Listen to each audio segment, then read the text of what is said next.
Hello, I'm Doug Muzzio. This is City Talk. The 2005 mayoral race is on. The opening gun was fired at the mayor's State of the City address.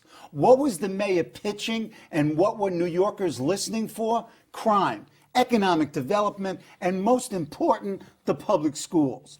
The mayor said, "Judge me on my success or failure in reforming the public schools, and so we shall."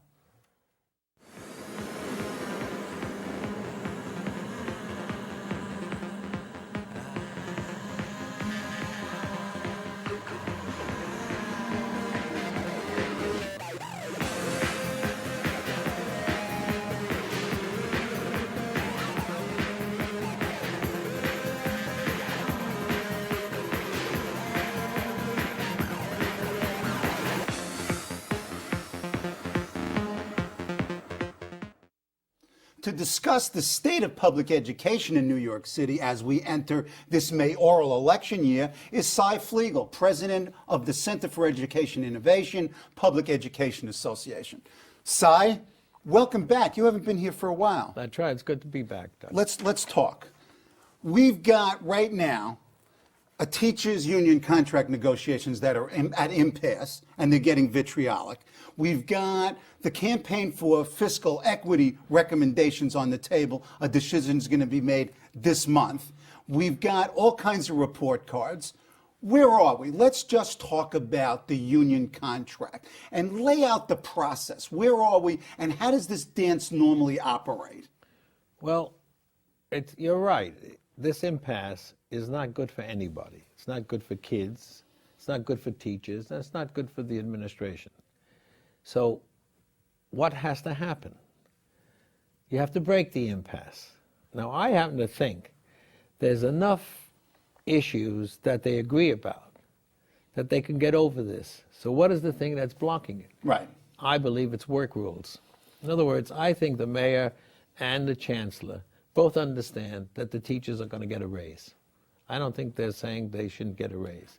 I think they understand that one of the major issues in terms of even the fiscal equity case and how will that change education is we have to attract a better teaching force. I mean, I don't know how else to say that, but you need more qualified people.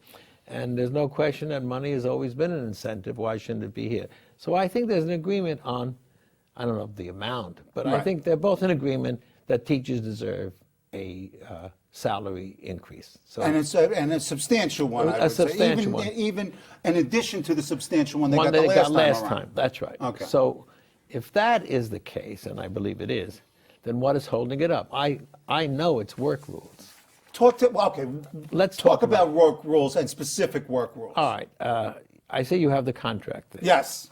We have a contract that has 232 pages. Right? Thick. You can't fit this in your back pocket. There's a lot going on in that contract. Yep. And in that contract are work rules that are counterproductive for teachers. And and I think this is a unique look at it because I haven't heard anyone else say it. I think it's bad for teachers to remove themselves from kids other than when they're teaching. So Circular 9 and Circular says basically teachers don't have to be on lunch duty, hall duty, homeroom. Now think about that, advisories. Now those are situations in which teachers make their bones, so to speak. I can't tell you how many hours I spent out in the yard. Please, me too. That's when the kids stand around you. They ask you questions. Are you married? Do you have kids? Where do they go to school? What do? They're reaching out for you. Sure. And then when someone comes in to disrupt them, to bother them, you're the guy who goes and protects them. That's when you build credibility. And anybody I know, you take the folks at the CEI-PEA, all of them have been very successful in education. They all have gone through this experience of establishing a reputation. So kids know you in a different way.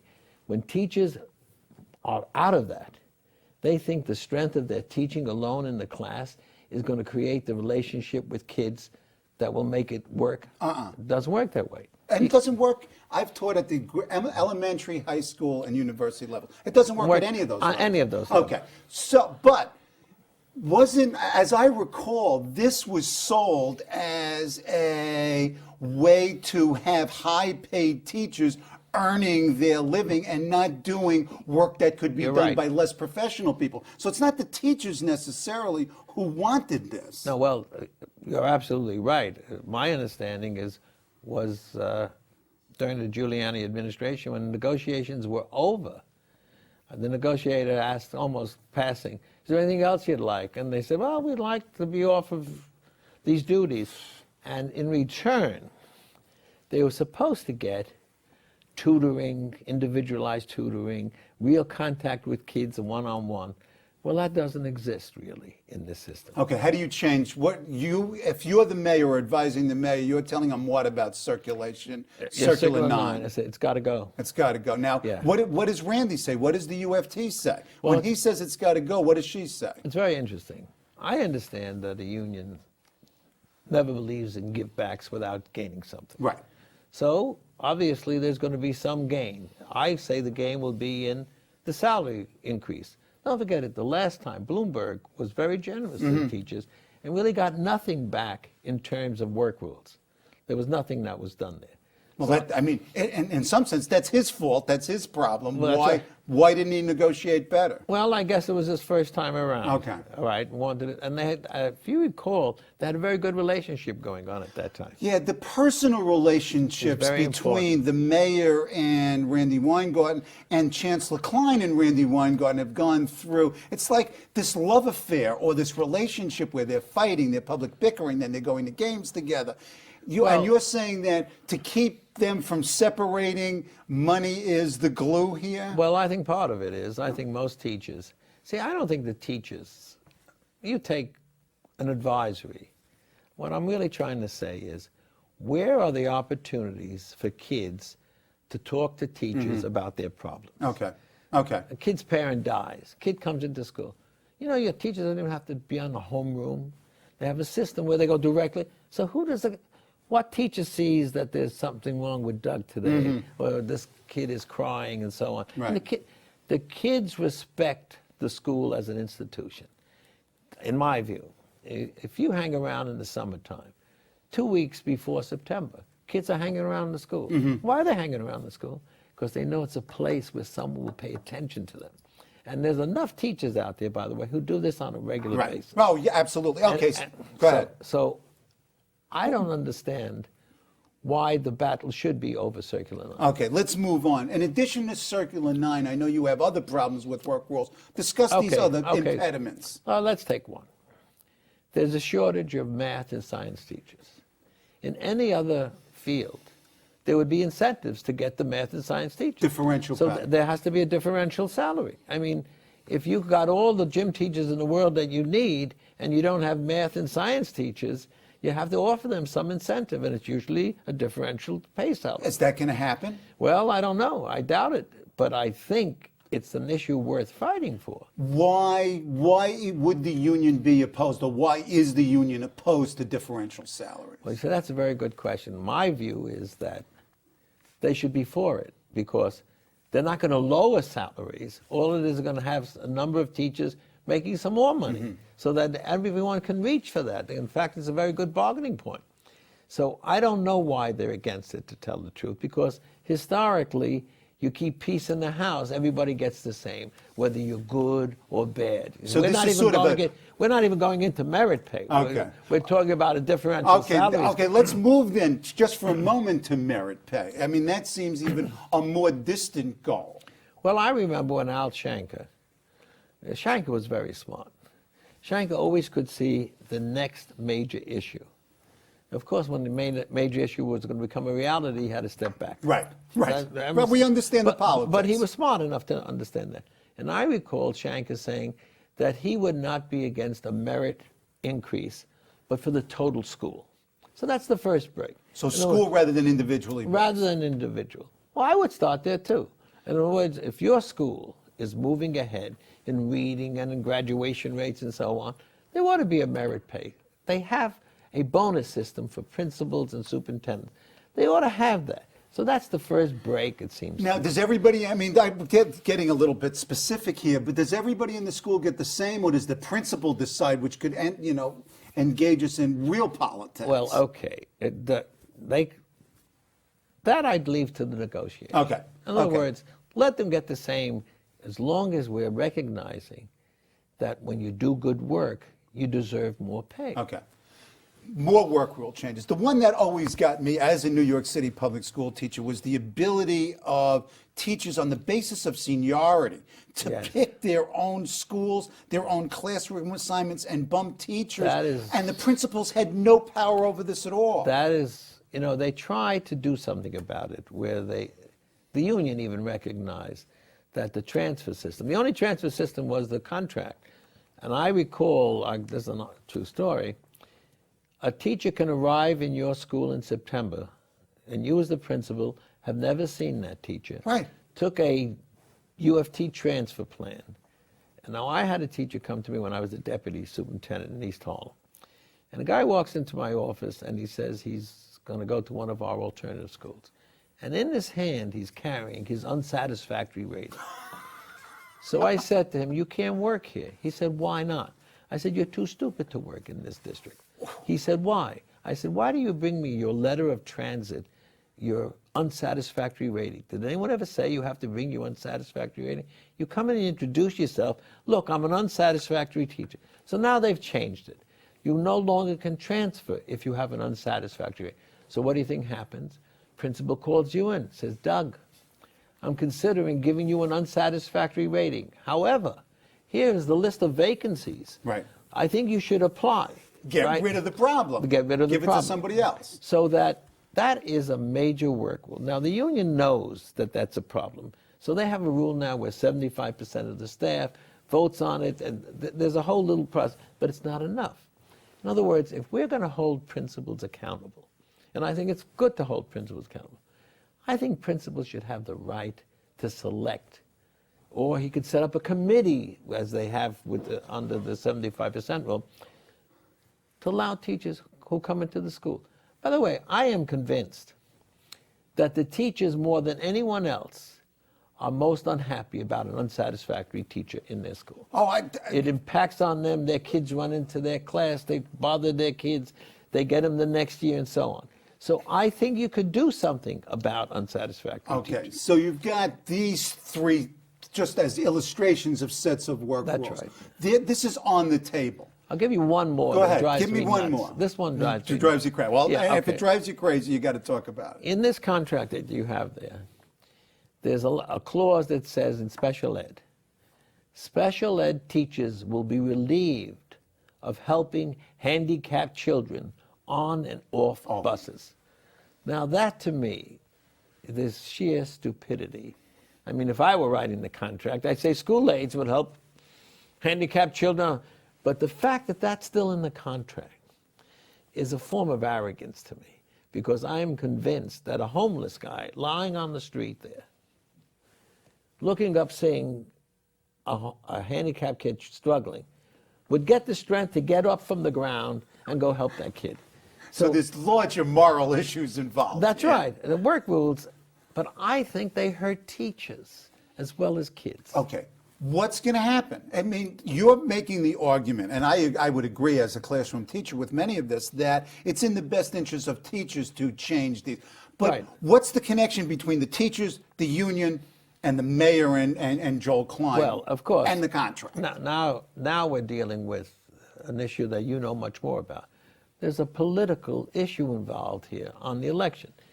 To the mayor's credit, he has said from the beginning, judge me on what I do with the schools. Right. No other mayor has ever said that, because no other mayor was foolish enough to say, judge me on that, because it's hard to change a school system in 4 years or 2 years. So I give Bloomberg a lot of credit that he says that. Okay, now, you have done this your entire life. You've been in the trenches, Right. you've been in the districts. Now you're a scholar and a member of the chattering educational classes, if you will. But the bottom line is, how do we evaluate this? I'm looking at this and you're saying we judge the mayor. How do I judge him? What do I look for? What do I look for in curriculum? What do I look for in staff development? What do I look for in test scores? Okay, well, how do you evaluate? Tell me how to evaluate the school system. well, look, I don't do the evaluating. The system's always evaluated. The New York Times evaluates the system every year, lists all the test scores that every school gets in the city. Test scores, whether you like them or not, is one of the forms of evaluation of how a system's doing. The last few tests, I think they've moved up, not tremendous amount, but they have.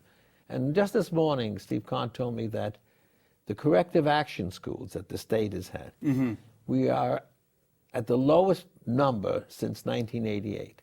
So in other words, somewhere in that process, we've reduced the number of schools. Now, if you're on corrective action, you're on your way to becoming a school under, you're supposed to SIR schools, is what they call them.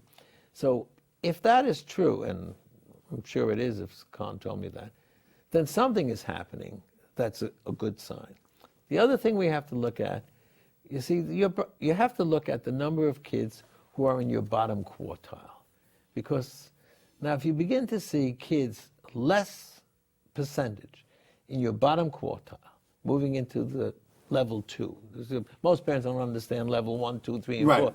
1 is the worst, one you can hardly read. You would think your number 1 is not so good. And the number of kids who move from level 2 to level 3. Those are important indicators. Now, I think that's what's beginning to happen in the system. But you're asking, what do you look at? That's one of them. Then you look at the graduation rates. That's a fair. Then you look at, where do our kids go when they leave whatever school we're in? If you're in a middle school, what high schools do they go to?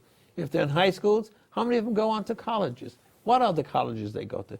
You look at attendance rates. You look at suspension rates.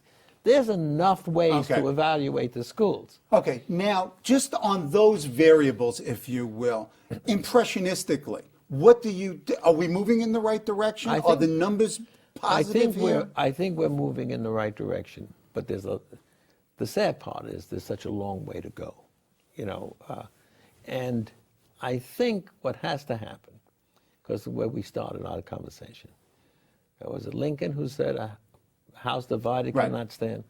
You cannot have a system where your teachers are unhappy, your principals are unhappy. Somewhere in this process, there has to be a coming together.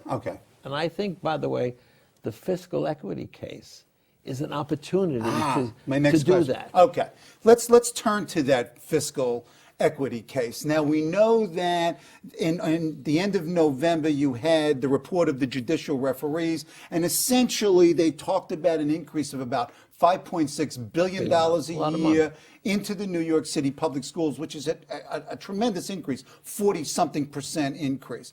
This is an opportunity, but also this may be a pitfall as well. That's right. Can we absorb that much money and spend it wisely? Well, let me tell you where I would start. That's why I think this impasse is very bad. I think we have to be united. I think the teachers and the principals and the system and the chancellor have to be at least working together, because if this doesn't work, just picture what that will mean. If after this by the way, no one's sure that money is ever going to get there. Materialize, and how much comes from where. That's right. All right, but let's assume it does. Or some significant portion of it. Then it is the responsibility of the system to demonstrate that it works. It can't just be added to the amount of money we're spending. My view is you can judge that by how much goes directly into schools, into classrooms, so that you see, it's very easy to waste money. And don't forget, the budget is $13 billion. That's larger than most countries in Europe. So that the fiscal equity case is a fine opportunity, but we should not assume that just because we're getting the money, the system is going to change. Okay, let's talk about this enmity, this friction between and among the union and the mayor and the chancellor. There's a problem here. There's not only political differences and labor management issues, but it's overlaid with personal differences, and it's getting increasingly bitter here. Let's step back a little bit. Why do the teachers and the teachers union feel alienated from the process? Well, Which they do. There's no question they do, and certainly the teachers union feels that way. And I think you have to look at it historically. What was the role prior to this administration? Anyone who's familiar at all with the system will let you know that the union had a tremendous amount of power given to them. Right. They didn't grab it. It was given to them. Chancellors, previous chancellors, always involved the union. And, you know, I know there were cases in special ed where the union was writing the circulars, you know. So the now union was a partner in the governing of the school a major system. partner. Along comes Bloomberg and Klein. And the legislative reorganization. Right, and now the mayor, look, once the mayor says, hold me accountable, things have to change. Don't forget, before you had an independent board, so from a mayor's point of view, he was better off. The kids weren't better off, but a mayor could be a critic. Most mayors were critics of the system, right? Bloomberg is now responsible for the system. Okay. So you have to change that relationship. I think Frank Macchiarolo was the one who told the union at one point, look, because whenever the union meets with the board, the union acts like they represent the children. And Macchiarolo says, no, you got it wrong. You represent your members. I represent the children. I'm the chancellor. I think that's what Klein is saying. He's saying, I represent the children, because the kids always get lost in these processes. Do you ever know who comes to the negotiating table?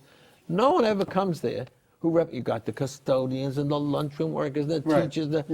There's no one that says, I represent the kids. Right. So that's the job of the chancellor. And I think Klein understands that. Or an independently elected school board. Or an independent, but we don't have an independently elected school board. Okay, so it's the chancellor. It's the chancellor. Okay. So that caused a lot of concern, and I understand it.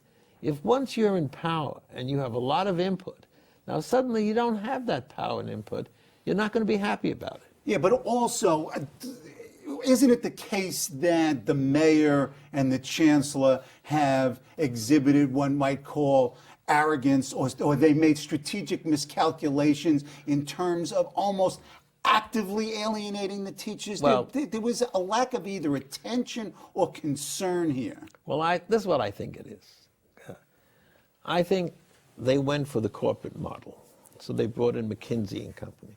And McKinsey and Company brought in all these bright young people from Stanford and Princeton. So there's no question they're bright.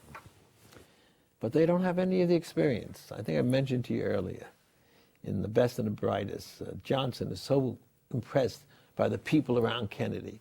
And Sam Rayburn, who was the Speaker of the House, and a good friend, he says, Lyndon, I'd be happy if one of them had ever run for assemblyman. Right. You understand? Right. So I think, and this is just a guess, that the young people down at Tweed, because I keep hearing people, the teachers and the principals feel they are not respected. Right.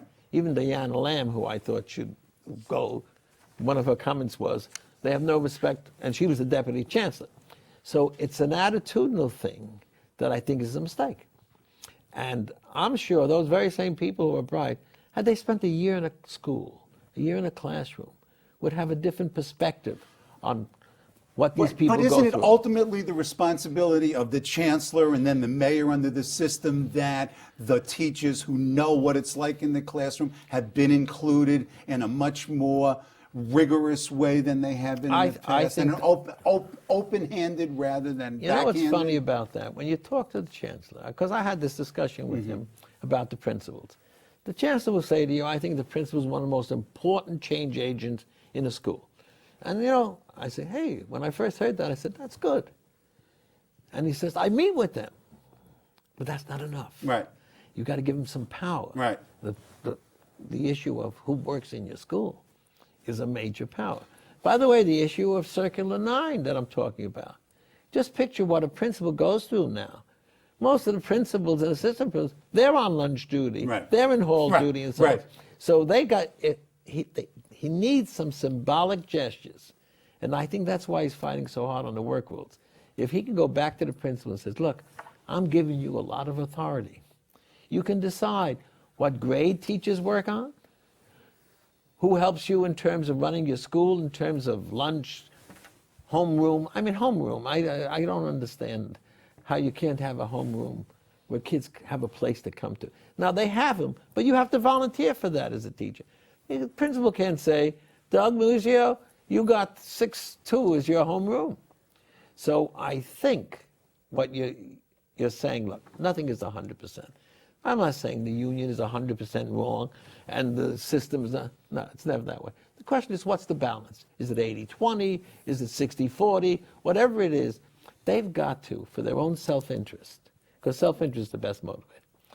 The teachers and the principals got to come together with the chancellor and take this opportunity of fiscal equity and really demonstrate that when the courts say you need this money and the governor gives them that money, or the legislature, make it successful. Okay, you say they got to do it and they got to make it successful. Right. But you are a hard-headed realist here, and here we're sitting in mid-January 2005. What's the likelihood of this coming together, that these work rules are changed, that teachers are incorporated into the thinking of the system, Well, etc.? okay, Or is I'm this a not- pipe dream? Well, it's not a pipe dream.